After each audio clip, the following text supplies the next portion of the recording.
Greetings and welcome to the introduction to astronomy. In this lecture, we are going to talk about climate change and look at how Earth has changed over the billions of years it has been around.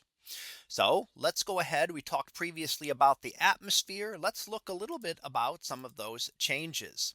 So what kind of changes do we get to the Earth's atmosphere? Well, there are two types. We can have natural changes and we can have man-made changes. And both of these do occur. We have volcanic activity does spew material into the atmosphere, changing it. And in fact, how our atmosphere changed from that original composition to what it has currently. Life, just by existing, has created oxygen in the atmosphere.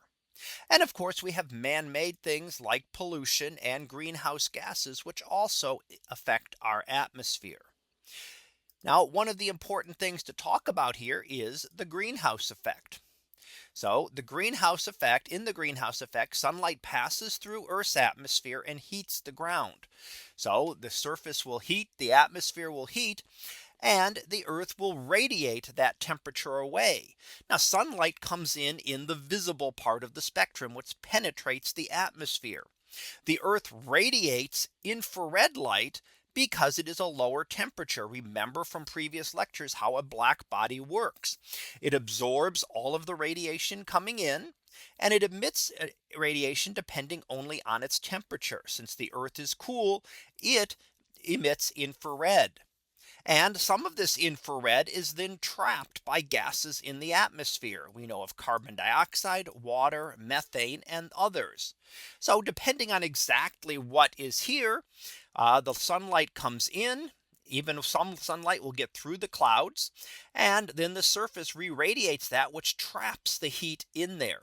Some sunlight is reflected away depending on the amount of cloud cover. And we can notice this through the greenhouse effect on the morning. Sorry, in the morning. So if you get up in the morning early and it's really cold outside and you look up, you'll probably see that it's nice and clear. And that's because there were no clouds, which have water vapor, which is an extremely efficient greenhouse gas to trap in the heat. When you wake up on that hot, stuffy morning where it's very warm, then you can look up and it's usually cloudy. And that's because the clouds are there keeping that extra heat in and keeping Earth warmer.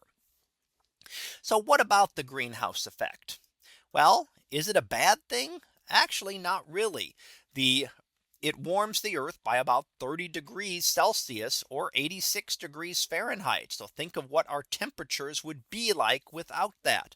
It would rarely get above freezing and life would not be possible. Everything would be frozen except maybe the equatorial regions would be completely frozen. And we do see the greenhouse effect occurring on other planets as well. When we talk about Venus, we will see where the greenhouse effect can run away. So what is the problem when we talk about climate change? Well, measurements show that the Earth has warmed about 1 degree Celsius over 150 years. Now, while that may not sound like a lot, it is a pretty big increase for just 150 years. Now, the question is, what is causing this increase? Is it something natural? As we've talked about previously, the Earth does change, so the temperatures and uh, properties of the Earth are not always the same. Is it man-made? Is it through things that we have done? Or is it some combination of the two? And here we see the graph showing from 1880 temperatures and how they have increased really pretty drastically, especially over the last few decades. So temperatures have increased quite a bit there. So what do we believe is happening here? Well, what is the consensus? First of all, what does a consensus mean? Well, it's the general agreement that this is the current best explanation for something. that does change. A consensus can change. So just to be fair, scientific consensus was once that Earth was the center of the universe. There was a point where you could have figured out that 99% of the scientists would have said the Earth was the center of the universe and everything moves around it. So with new evidence, things do change. But the consensus is that the best explanation is that the man-made causes are dominant here. So we have carbon dioxide emission from fossil fuels. We have methane emission from livestock. So what do we mean when we look at a model of this? What do the models show? Well, most models predict a couple of degrees rise over the next 100 years. The question is, how accurate are these models? Remember that a model is a simplification of the real world. We can't model the Earth precisely. It's just not possible to model such a complex system. So any models do have to make simplifications and assumptions. And we can't tell you how accurate they are because they're based on future predictions.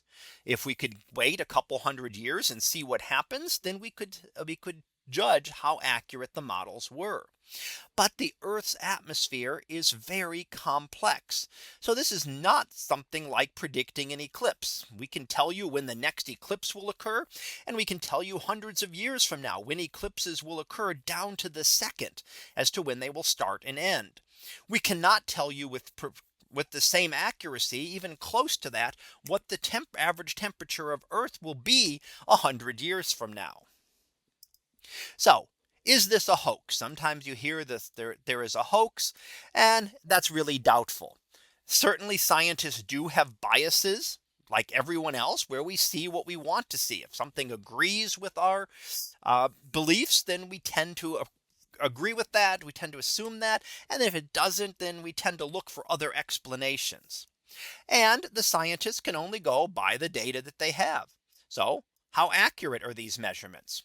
Well, that's a good question.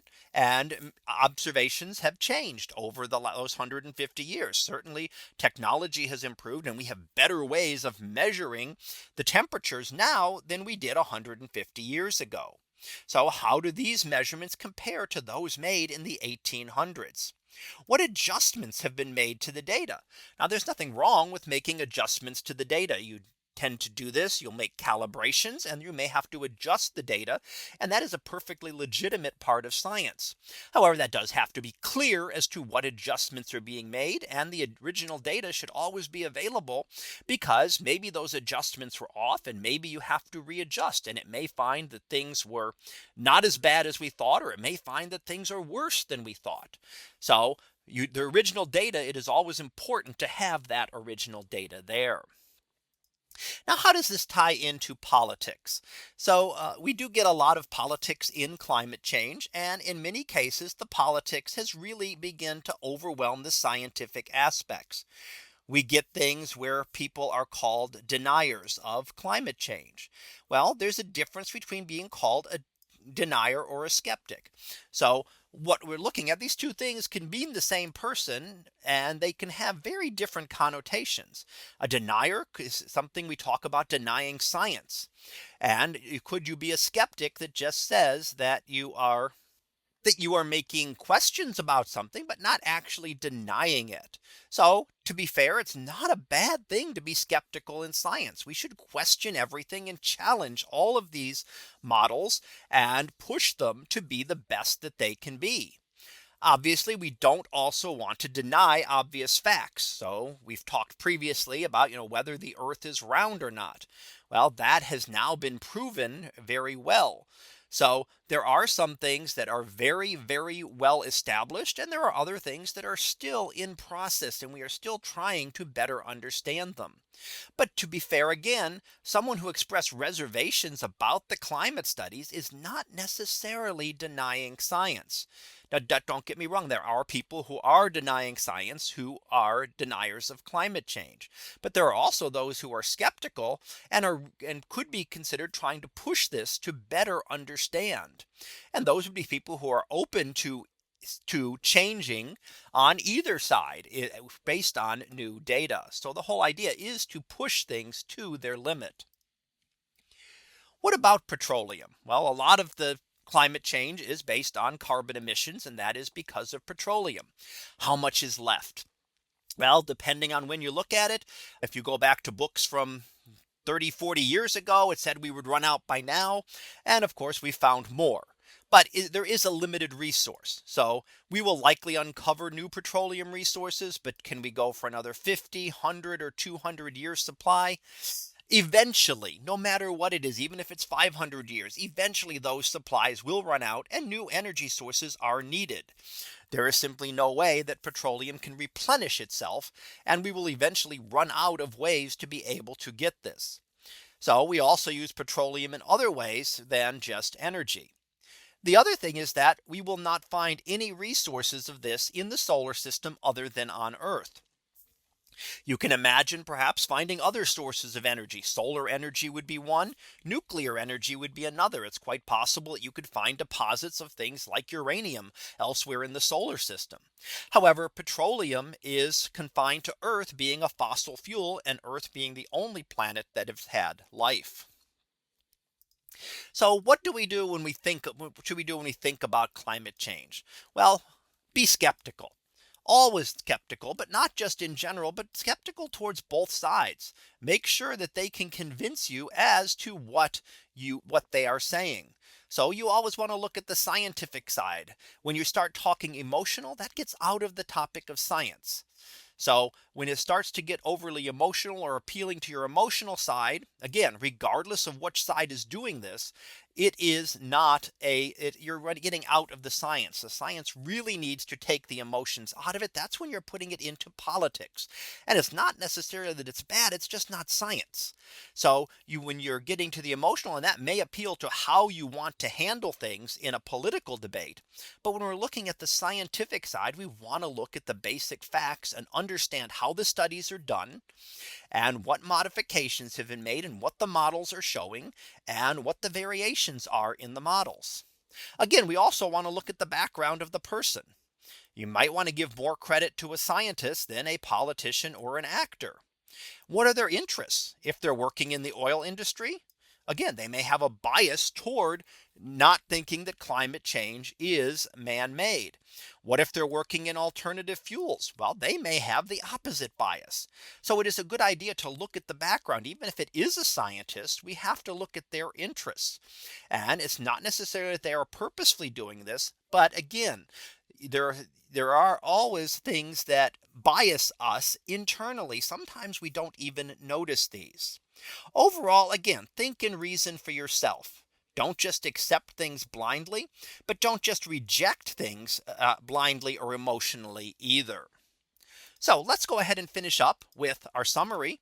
And what we've looked at is, yes, the Earth's atmosphere and climate have changed in the past and will change in the future, regardless of what we do. The greenhouse effect has warmed Earth, making life possible here. Now we've seen that over the past 150 years, temperatures have risen. And again, the question is, how much of it is man-made? And there's a big difference as to what we can do depending on how much. So I specified before, is there man-made climate change? Well, there's probably some combination. Maybe we're responsible some, and maybe some is natural. And the question as to how much we can do depends on where that percentage lies. If we are 90% responsible, which is the current consensus, then we could probably do a lot to affect this. If we are 10% responsible, there's probably a lot less that we can do that will actually be able to change anything here. So that concludes this lecture on climate change. We'll be back again next time for another topic in astronomy. So until then, have a great day, everyone, and I will see you in class.